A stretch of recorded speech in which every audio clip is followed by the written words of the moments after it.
9장 28절에서 36절 말씀을 한 절씩 교독하고 마지막 절을 합독한 뒤에 살아계신 하나님의 말씀입니다. 아멘이라고 고백하겠습니다. 한 절씩 교독하겠습니다. 제가 먼저 읽겠습니다. 이 말씀을 하신 후 8일쯤 되어 예수께서 베드로와 요한과 야고보를 데리고 기도하시러 산에 올라가사 기도하실 때에 용모가 변화되고 그 옷이 휘어져 광채가 나더라. 문득 두 사람이 예수와 함께 말하니 이는 모세와 엘리야라.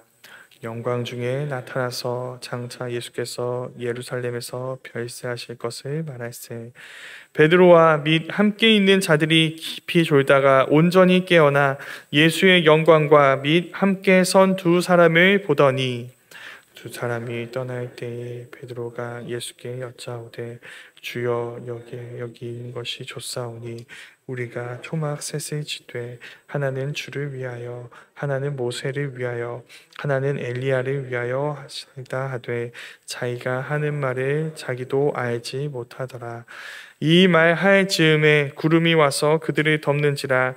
구름 속으로 들어갈 때에 그들이 무서워하더니 구름 속에서 소리가 나서 이르되 이는 나의 아들 곧 택함을 받은 자니 너희는 그의 말을 들으라 하고 함께 읽겠습니다. 소리가 그침에 오직 예수만 보이더라. 제자들이 잠잠하여 그 본 것을 무엇이든지 그때에는 아무에게도 이르지 아니하니라. 살아계신 하나님의 말씀입니다. 아멘. 예수님의 제자들이 목격한 수많은 예수님의 놀라운 기적들이 많이 있지만 그 중에 놀라움을 넘어 경이로운 장면을 하나 뽑아야 한다면 아마 제자들은 오늘 말씀 이야기를 할 것 같습니다. 오늘 말씀은 그전까지 단 한 번도 본 적 없는 영광스러운 예수님을 보여줍니다. 소위 우리가 변화산 사건이라고 말하는 사건입니다. 아마 우리가 보고 싶은 예수님의 모습 역시도 바로 이런 모습일 것 같습니다. 사실 기독교인들만이 아니라 모든 종교인들은 이런 황홀경과 같은 초월적인 경험을 하기 원합니다. 그래서 수행도 하는 것이고 명상도 하는 것이죠. 그러나 오늘 말씀은 그런 사람들의 생각과 더불어 우리의 생각과도 전혀 다른 이 영광의 정체에 대해서 우리에게 알려줍니다. 변화산 사건은 전혀 예상하지 못한 상황에서 갑작스럽게 일어난 것 같지만 사실 이 사건은 그 앞에 나오는 내용과 연관이 있습니다. 요약한다면, 그 앞에 있는 내용을 요약한다면 앞서 나온 말씀은 예수님의 정체가 무엇인지에 대해서 이야기했고 그 예수님을 따르는 제자의 길이 무엇인지에 대해서 이야기했습니다. 바로 앞단락에서 예수님은 기도를 마치시고 제자들에게 예수님이 누구라고 생각하는지 물으십니다. 여기에 베드로가 하나님의 그리스도이십니다 라고 대답하자 예수님은 그 그리스도가 누구인지에 대해서 설명하십니다. 이렇게 설명하셔야 했습니다. 왜냐하면 당시 온 이스라엘은 하나님이 약속하신 메시아 그리스도를 기다렸지만 그들이 생각한 그리스도는 선지자들이 예언한 실제 그리스도와는 좀 차이가 있었습니다. 이스라엘 백성들은 강한 군사력으로 로마 제국을 물리치고 이스라엘을 세계 최강 대국으로 솔로몬의 영광과 같은 그 영광을 회복하여 그 영광의 왕자에 앉을 영광스러운 왕을 원하고 기다렸습니다. 그러나 진짜 그리스도는 많은 고난을 받고 죽임까지 당한 뒤 제3일에 살아남으로 단순히 이스라엘 하나만이 아니라 온 세상을 향한 하나님의 구원 계획을 이루시는 왕이었습니다. 그렇기에 예수님은 나를 따르기 위해서는 자기를 드러내고 입증하기 위한 무력과 폭력으로 영광을 성취하는 것이 아니라 자기를 부인하고 고난과 희생의 길을 걸어야 한다고 말씀하셨습니다. 그 모든 이야기를 시각화해서 보여주는 장면이 바로 오늘 말씀인 것입니다. 오늘 말씀에서도 예수님은 기도하고 계십니다. 그때 예수님의 얼굴이 갑자기 변하고 옷이 희게 빛납니다. 이 모습이 예수님의 진짜 모습을 보여줍니다. 지금 예수님은 고난의 길을 가고 있지만 원래 천상에 존재하는 하나님의 아들이라는 것을 이 영광스러운 변화가 우리에게 알려줍니다. 그리고 그 순간 두 사람, 모세와 엘리야가 갑자기 예수님 곁에 나타납니다. 이 두 사람의 등장이 조금 생뚱맞죠. 왜 갑자기 이렇게 나타난 걸까요? 무슨 의미일까요?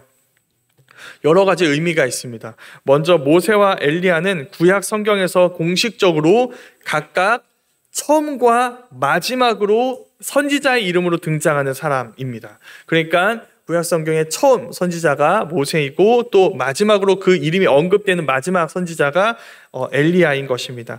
즉 이 두 사람이 예수님과 함께 등장한다는 것은 구약 성경 전체가, 그러니까 이 두 사람이 대표하는 모든 선지자들의 예언이 예수님을 가리키고 있다는 것을 우리에게 알려줍니다. 또 한 가지는 당시 유대인들의 믿음과 관련이 있습니다. 유대인들은 모세와 엘리야가 하늘에 올라갔다고 승천했다고 믿었습니다. 물론 모세는 명시적으로 승천했다는 말이 성경에 나오지 않죠. 그러나 성경은 모세를 그 이후에 등장하는 어떤 선지자보다도 위대한 선지자라고 이야기합니다. 더불어 모세는 하나님과 친구처럼 이야기하며 하나님의 영광을 본 사람이라고 성경이 이야기합니다. 또 엘리야는 우리가 잘 아는 것처럼 불말과 불병거로 살아있는 그 모습 그대로 하나님의 데려가심을 당한 사람입니다. 그러니까 이 두 사람은 이스라엘 역사 처음과 끝에 등장하고 이런 천상의 영광을 누린 사람으로 유대인들이 알고 있는 그런 선지자인 것입니다. 네, 그러나 언제나 그런 영광만 그들에게 있었던 것은 아닙니다. 모세와 엘리야는 당대에 큰 핍박과 고난을 당했습니다. 그 고난 뒤에 지금 이 장면이 보여주는 것처럼 하늘의 영광을 얻고 누리고 있는 사람인 것입니다. 이 이야기, 이들은 고난을 당했다, 그 고난 뒤에 영광을 얻었다라는 이 이야기가 예수님의 여정에 대해서 또 예고해 줍니다. 예수님 역시도 그들과 같이 고난의 길을 가실 것입니다. 그러나 부활과 승천으로 영광을 얻게 될 것입니다. 이렇게 모세와 엘리야는 앞서 예수님이 말씀하셨던 그 길, 그리스도는 고난의 길을 걸어간 뒤에 죽임을 당한 뒤에 3일 만에 다시 살아나게 될 것이라고 말씀하신 그 그리스도의 길을 보여주고 있는 것입니다. 그 빛나는 영광 중에, 이거 한번 머릿속으로 그려보셨으면 좋겠습니다. 그 빛나는 영광 중에 모세와 엘리야가 영광스럽게 변화되신 예수님과 내 눈앞에서 이야기를 나누고 있습니다. 이걸 눈앞에서 본다면 기분이 어떨까요? 숨이 막혀올 것 같습니다. 우리는 참여할 수 없는 하나님과 그의 천군 천사들이 참석하는 그 천상회의 장면을 연상시키는 모습이죠. 지금은 우리가 볼 수 없지만 저 천상에서, 그리고 새 하늘과 새 땅에 가서야 우리는 마침내 그런 영광을 보게 될 것입니다. 그 영광 속에서 지금 모세와 엘리야가 예수님과 이야기를 나누고 있습니다. 대화 주제가 무엇일까요? 예수님의 별세, 떠남입니다. 예수님의 죽음, 그리고 부활과 승천이 이 천상 이야기의 주제입니다. 여기서 주목할 것이 바로 이 떠남이라는 단어인데, 이 단어는 출애굽을 가리키는 단어입니다. 출애굽은 어떤 사건일까요? 애굽의 노예였던 이스라엘이 하나님의 백성이 된, 하나님의 백성으로 해방된 사건입니다. 이후에 이스라엘이 여러 가지 구원 사건들을 또 경험하는데, 이후에 이루어지는 모든 구원 사건은 다 이런 출애굽을 연상시키는 모습으로 이루어지게 됩니다. 그 모든 구원 사건들이 가리키고 있는, 예고하고 있는 진정한 출애굽 구원 사건은 바로 지금 이 영광의 대화 주제인 예수님의 떠남입니다. 예수님의 죽음, 부활, 승천을 통해 예수님은 사탄의 지배 아래 살아가고 있는 죄인들을 진정한 하나님의 백성으로 구원하시는 그 일을 이루실 것입니다. 이제 곧 그 일이 이루어질 것이다 라는 것을 이 대화의 주제가, 이 대화 이야기가 우리에게 보여주고 있는 것이죠. 자, 이 중요하고 위대한 대화가 이루어지고 있을 때 베드로와 야고보와 요한이 곁에 있었습니다. 무엇을 하고 있었을까요? 졸고 있었습니다. 이 위대하고 놀라운 이야기가 이루어질 때 졸고 있었습니다. 이들은 이 떠남 이야기가 비로소 실행되는 예수님의 십자가를 앞두고 예수님이 땀방울이 핏방울이 되도록 기도하는 순간에도 졸게 될 것입니다. 그런데 지금은 그 십자가 사건을 앞두고 예수님이 붙잡히실 때 동산을 떠나 도망갔던 것과는 달리 좀 다르게 반응하고 있는 것을 우리는 보게 됩니다. 자다 깨서 이 광경을 보고 있는 베드로는 이렇게 구합니다. 모세와 엘리야가 막 떠나려고 하는 장면에서 이렇게 이야기합니다. 이 산을 우리가 떠나지 않게 해주십시오. 구체적으로 어떻게 예수님께 부탁하냐면 이렇게 부탁합니다. 초막 셋을 짓게 해달라고 부탁합니다. 무슨 뜻일까요? 우리 마음과 같습니다. 이 영광이 우리에게서 떠나지 않게 해달라고 구하는 것입니다. 이 초막에 예수님이 계시고 모세가 있고 엘리야가 있어서 이 영광이 지속적으로 이 산에 머물고 우리가 그 영광을 계속 보고 마침내 그 영광에 참여하게 해달라고 지금 베드로가 구하고 있는 것입니다. 이런 베드로에 대해서 오늘 말씀이 뭐라고 얘기하냐면 지금 자기가 무슨 얘기하는지도 모른다고 이야기합니다. 쉽게 말해서 베드로는 지금 뭘 모르는 소리를 하고 있는 것입니다. 천상의 존재인 모세와 엘리야가 지상에 머무를 수 있을까요?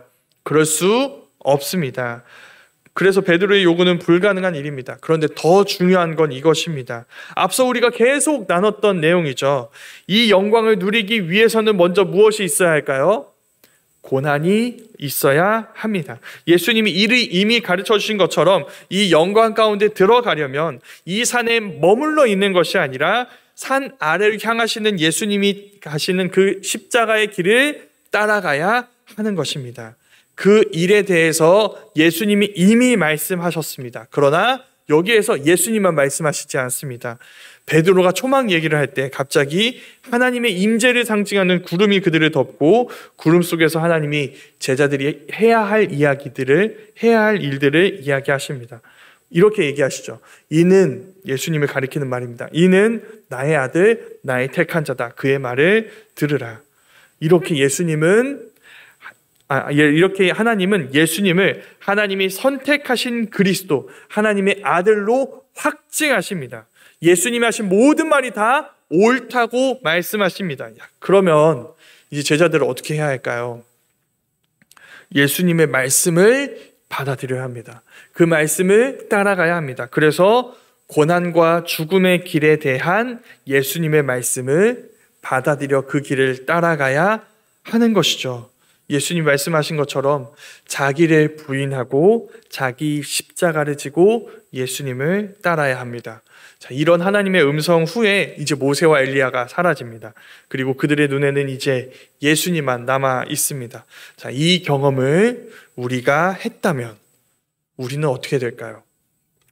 굉장히 바빠지고 유명해질 것입니다. 여기저기 집회 자리에 불려다니게 되겠죠. 눈만 뜨면 기독교인들뿐만 아니라 타 종교인들까지, 국내를 넘어 해외까지 여기저기에서 우리가 보고 들은 것에 대해서 간증하면서 살아가게 될 것입니다.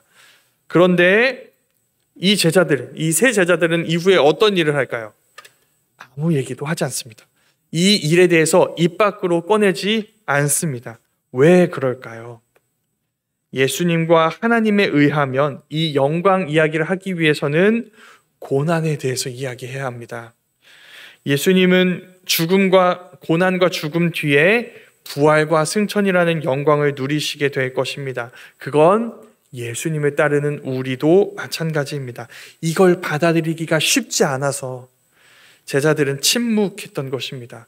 그러나 이게 우리가 믿는 복음입니다. 예수님을 따른다면 우리는 고난을 당하게 될 것입니다. 우리는 그러한 고난 없이 영광을 누릴 수 없을 것입니다. 그러나 그 고난은 통상적으로 우리가 생각하는 고통과는 조금 다른 점이 있습니다. 무엇이 다를까요? 우리는 그 고난을 통해 하나님의 사랑을 배워가게 될 것입니다. 우리가 당하는 그 고난의 자리에서 비로소 우리는 우리를 위해 고난당하신 예수님의 은혜를 맛보게 됩니다. 우린 저 높고 높은 영광의 자리가 아니라 이 슬픔과 아픔의 자리에서 예수님을 만나게 될 것이고, 그래서 누구도 나와 함께하지 않을 것 같은 그곳에서도 우리와 함께 하시고 우리를 감싸 안으시는 예수님을 경험하게 될 것입니다. 그래서 그것을 기억했으면 좋겠습니다. 두려워하지 않았으면 좋겠습니다. 우리 모두 오늘도 우리에게 주어진 이 삶이라는 고난의 길에서 주님과 함께 하기를 소망합니다. 그 길 끝에서 주님이 예비하신 눈부신 영광이 있음을 기억하며 어둠 속에서 그 길로 우리를 인도하시는 예수님을 따라가는 자들이 다 되었으면 좋겠습니다. 또 한 가지를 나누고 싶습니다. 지금 이 시간처럼 개인적으로 하나님과의 만남을 갖는 시간은 굉장히 중요합니다. 이 시간은 말하자면 산 위에 있는 시간입니다. 모세처럼 신의 산 위에서 하나님과 독대하며 하나님과 만나는 그런 영광의 시간입니다. 그러나 모세는 그 신의 산 위에만 머물지 않습니다. 그는 산 아래로 내려갑니다. 베드로는 이곳이 좋사오니 초막셋을 짓고 여기 머물자고 했습니다. 그러나 예수님은 그 제자들을 이끌고 산 아래로 내려가십니다. 그것이 보여줍니다. 산 위에 있는 시간만큼이나 중요한 것은 산 아래의 시간, 삶 속에서 하나님의 말씀을 살아내는 시간입니다. 산 아래에서 주님을 따르는 십자가의 길을 걸을 때에만 우리는 산 위에서 누리는 영광을 온전히 누리고 보게 될 것입니다. 그 사실을 기억하며 오늘도 우리 모두가 이 시간, 이 산 위에서 누린 은혜를 힘입어 산 아래로 내려가 우리를 부르신 그 삶의 자리에서 주님을 만나고 오늘도 주님의 사람으로 주님과 함께 살아갈 수 있기를 간절히 소망합니다. 아멘.